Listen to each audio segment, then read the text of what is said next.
Mesdames et messieurs, bien le bonjour et bienvenue sur le Billard en Images. Bonjour Nicolas Henrique. Bonjour. Ça va? Oui, bien. Bon, on est réunis tous les deux en aparté pour parler des sélectionnés des équipes qui vont partir au championnat d'Europe du 5 au 16 avril 2016 à Bridlington. Donc Nicolas, tu vas nous aiguiller un petit peu, déjà nous dire quelles équipes partent à Bridlington. Alors habituellement on avait envoyé toutes les délégations, toutes les catégories d'âge et la catégorie féminine. Nous avons décidé de ne pas envoyer d'équipe U18 au vu des faibles résultats obtenus lors des précédentes éditions. Par contre nous allons nous attacher à mieux préparer les jeunes, mieux préparer les joueurs U18 pour qu'ils aient les armes de rivaliser au niveau international. Ce n'est pas le cas aujourd'hui. Des stages de formation haut niveau vont être mis en place et nous allons les doter de nouveaux outils techniques, tactiques, leur fournir un programme d'entraînement pour qu'ils puissent s'entraîner chacun dans leur club, progresser, et une fois qu'on verra lors des compétitions nationales ces jeunes afficher de meilleurs résultats, nous pourrons envoyer une équipe U18. Aujourd'hui ce n'est pas le cas. D'accord. Combien de joueurs vont partir par équipe?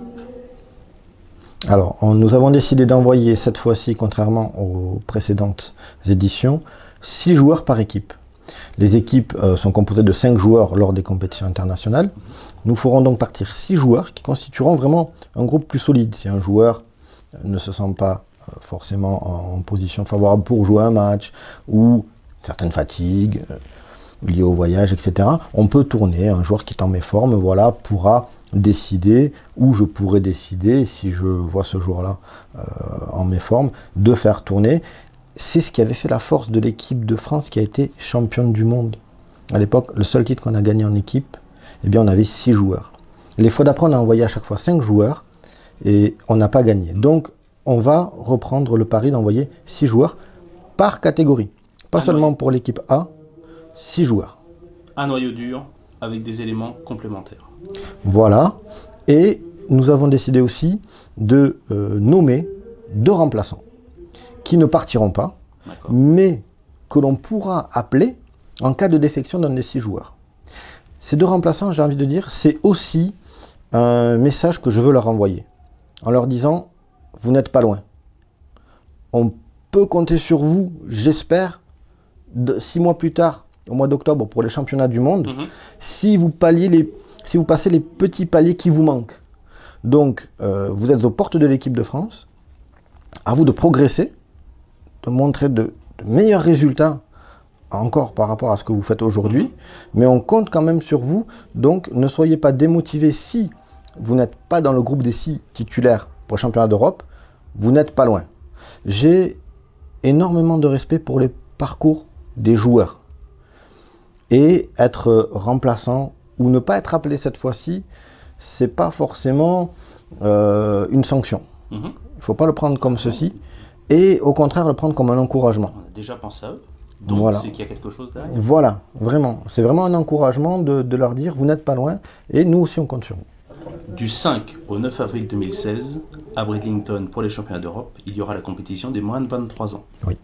Et ensuite, du 10 au 16, il y aura les vétérans, les féminines et l'équipe de France A. Exactement. Alors, tu as la liste? Oui. Tu veux bien nous en faire part? On y va. On est là pour ça. Alors, je vais commencer par la catégorie féminine et je vais annoncer l'ordre des joueurs pour toutes les catégories par ordre alphabétique. Ce n'est pas un ordre suite aux résultats obtenus dans les compétitions. J'ai pris l'ordre alphabétique, comme ça le groupe, je ne désigne pas un meilleur que d'autres, c'est un groupe. Ensuite j'annoncerai les 2 remplaçants auxquels on pourra faire appel en cas de défection des joueurs. D'accord. Suite au nombre de défections des meilleures joueuses en catégorie féminine, exceptionnellement je n'annoncerai pas de remplaçante. D'accord. Ce qui fait que si nous avons des défections en équipe féminine parmi les 6 titulaires appelés, nous ne pourrons pas envoyer d'équipe. Très bien. Pour la catégorie féminine, Maëva Brionne, Caroline Cardona, Vanessa Chamonaz, Cécile Gadesod, Émilie Giliberto, Manuela Ivanez. Capitaine de l'équipe féminine, Vanessa Chamonaz. Très bien. Maintenant, on passe à la catégorie vétéran. Pour la catégorie vétéran, Fabrice Bosquillon, David Carnero, Bertrand Deloriol, David Hughes, Franck Maillard, Éric Robben. Capitaine de l'équipe vétéran, Bertrand Deloriol. Remplaçant pour l'équipe vétéran, Yannick G, Lionel Fronval. Nous allons passer à la catégorie U23. Ça veut dire moins de 23 ans. moins de 23 ans. L'Event Affion. François Herman. Gwendal Lebon. Kevin Lelon. Julien Leroux. Mathieu Wagon. Capitaine de l'équipe de France, moins de 23 ans, Julien Leroux. Et remplaçant, Erwan Drapeau, Cédric Lequelec. Nous allons maintenant passer à l'équipe A. Les joueurs donc qui vont composer l'équipe A et représenter donc la France au championnat d'Europe: Jonathan Driglas, Roger Dumortier, Christophe Lambert, Nordine Mokhtar Mehache, Sébastien Ramier, Christophe Thébault. Capitaine de l'équipe de France A, Christophe Lambert. Et remplaçant, Dimitri Vivier, Nicolas Rimbaud. Nicolas, j'aimerais revenir sur quelques petites explications concernant ta sélection. Et je pense que je ne suis pas le seul à me poser cette question. Oui. Les U23, Oui. l'Event Affion, François Herman, Gwendal, Kevin Lelon, Julien Leroux, Mathieu Wagon, donc Gwendal Lebon. Erwan Drapeau, Cédric Lequelec, remplaçant. Erwan Drapeau, il me semble qu'on ne le voit plus trop en compétition ces derniers temps, je peux le comprendre. Cédric, pourquoi en remplaçant? Pas à la place d'un autre, hein, mais... C'est vraiment une vraie réflexion sur l'équipe U23. La place de Cédric, il fait un retour, il fait un bon retour. On a vu ses résultats. J'attends qu'il fasse mieux. J'attends qu'il vraiment arrive à faire ce qu'ont proposé les autres l'an dernier, comme François Herman, comme Mathieu Wagon, qui se sont hissés dans le Black Ball Master.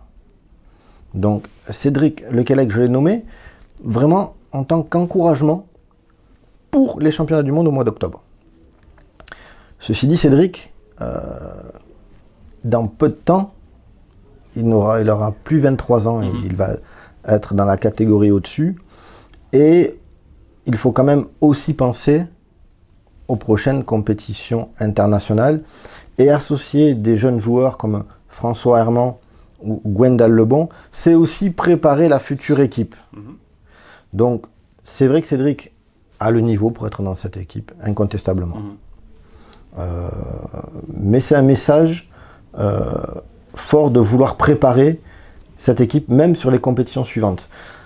Et j'ai joué un petit peu la carte de la, entre guillemets, sérénité, en sélectionnant les 6 joueurs titulaires présents dans le Black Ball Master. D'accord. On aurait pu mettre un moins de 23 dans l'équipe A? On aurait pu. On aurait pu. Alors, pourquoi je n'ai pas mis de U23 en équipe A? Les U23 jouent la première semaine. et l'équipe A la deuxième semaine. Dans quel état psychologique, de fatigue, physique, se seraient trouvés ces joueurs? Peut-être fatigués, peut-être pas. Mais est-ce que c'est leur faire un cadeau de leur imposer 2 semaines de compétition? On aurait peut-être pu ne pas faire jouer le moins de 23 la première semaine et le mettre en équipe A. C'est simplement ma question. Alors, on aurait pu. Le joueur le mieux classé l'an dernier parmi les U23, c'est Julien Leroux. Oui. Il a fini 5e du classement national l'an dernier, en équipe, en toute catégorie. Mais j'ai aussi discuté avec lui. J'ai discuté avec beaucoup de joueurs. Certains en direct lors des tournois, d'autres je les ai eus par téléphone. Et Julien Leroux a eu vraiment une volonté de participer en U23 pour sa dernière année en catégorie jeune. Il a vraiment une envie de performer, d'obtenir des titres. Et si un joueur comme lui me formule ce souhait, je le respecte. Il peut y accéder, bien évidemment. Roger Dumortier en équipe A, pas de souci. Même si c'est un des meilleurs vétérans, forcément, il avait sa place dans cette équipe. Je sais que les membres de l'équipe vétéran vont m'en vouloir de les priver du meilleur joueur vétéran. Mais au vu de ses résultats, pourquoi se priver d'un Roger Dumortier en équipe A? Honnêtement, pour moi, il n'y a même pas de discussion. C'est un joueur de l'équipe A. Je ne le vois pas en catégorie vétéran. Ma priorité, je l'ai toujours dit, c'est l'équipe A. Mais je suis, personnellement, je suis entièrement d'accord avec ta sélection, déjà au niveau de l'équipe A, avec ces 2 remplaçants qui sont vraiment aux portes, de cette équipe de France. Et je pense que ton choix a été très cornélien et compliqué. Oui, très dur. Les vétérans, moi j'y vois pas non plus de questions, voilà. Mais par contre, il y a une question que je me pose et je pense que d'autres aussi personnes se le posent. Tu as nommé en féminine Maëva Brionne, Caroline Cardona, Vanessa Chamona, Cécile Gatso, Émilie Giliberto, Manuela Ibanez. Il y a le nom de la multiple championne d'Europe et du monde, il me semble. Oui. Sabria Brunet. Oui. Pourquoi? On observe un certain nombre de défections en équipe féminine. Sabria Brunet, qui était notre porte-drapeau lors des compétitions internationales, a fait un choix sportif. Il existe, au niveau international, 2 compétitions avec 2 organismes différents. D'accord. Et un des 2 organismes, pas le nôtre, interdit à tous les joueurs présents dans les autres compétitions internationales de se présenter au sein de leur compétition internationale. Et Sabria Brunet, j'ai discuté avec elle et je la comprends. Et c'est un choix que je respecte. Elle a tout gagné auprès des compétitions internationales auxquelles nous participons. Elle a envie de se donner de nouveaux challenges, de se donner des nouveaux défis sportifs et elle veut participer aux autres compétitions internationales. Je la comprends, je respecte son choix. Et si un jour elle veut revenir dans les compétitions internationales auxquelles nous participons, elle sera la bienvenue. Nous avons des défections d'autres joueuses. Je pense à Floriane Niolet, qui attend un heureux événement. Un deuxième. Un deuxième heureux événement, donc on lui souhaite le plus grand bonheur du monde, mais on se doute bien qu'elle ne pourra pas être présente parmi nous. On avait parmi les féminines titrées, on avait aussi Stéphanie Pérez, qui a toujours des très bons résultats en féminine, qui malheureusement a changé de parcours professionnel et dans son nouvel emploi, malheureusement, elle ne pourra pas se libérer au mois d'avril. Donc c'est la même chose, j'en ai vraiment discuté avec elle et elle a été catégorique, elle m'a dit je ne pourrai pas participer au championnat d'Europe. Le travail avant la passion. Voilà. Pour ces filles-là, 6 mois plus tard, au mois d'octobre, il y a les championnats du monde. La porte n'est pas fermée. Donc même si je ne les ai pas nommées remplaçantes parce que on ne pouvait pas les appeler de toute façon, je veux qu'elles sachent qu'au mois d'octobre, si elles sont disponibles, il y a des portes qui sont ouvertes. Et peut-être les contacteras-tu pour Exactement. Éventuellement participer à ces championnats du monde. Tout à fait. Nicolas Henrique, merci beaucoup. Avec plaisir. Pour ces explications. Encore bravo pour ton travail et on espère que tout ça va payer. Oui. Petite information, si je suis reconduit au poste de sélectionneur après les championnats d'Europe, l'annonce pour les sélections interviendra au mois de mai. D'accord. Donc ça laissera suffisamment de temps à chacun de se préparer sur le plan familial, professionnel, pour aller au championnat du monde au mois d'octobre en Irlande, à Killarney. Eh bien, très bien. Eh bien, merci beaucoup, Nicolas. Avec plaisir. On souhaite une grande réussite à toutes ces équipes. On espère qu'on fera le mieux. Et puis, moi, je te félicite pour ton travail parce que je sais que tu as énormément bossé sur cette sélection. Oui. Tu as été très attentif à beaucoup de choses en ce qui concerne les joueurs, pas que les résultats. Et ce qui est important pour le bon déroulement des compétitions dans ces moments qui sont très intenses. Nicolas, encore merci. Et tu veux rajouter un dernier mot? J'espère qu'on ramènera un maximum de médailles. Voilà. Et ben, on l'espère aussi. Merci. Merci beaucoup, Nicolas. À bientôt sur Bière en Images. Salut.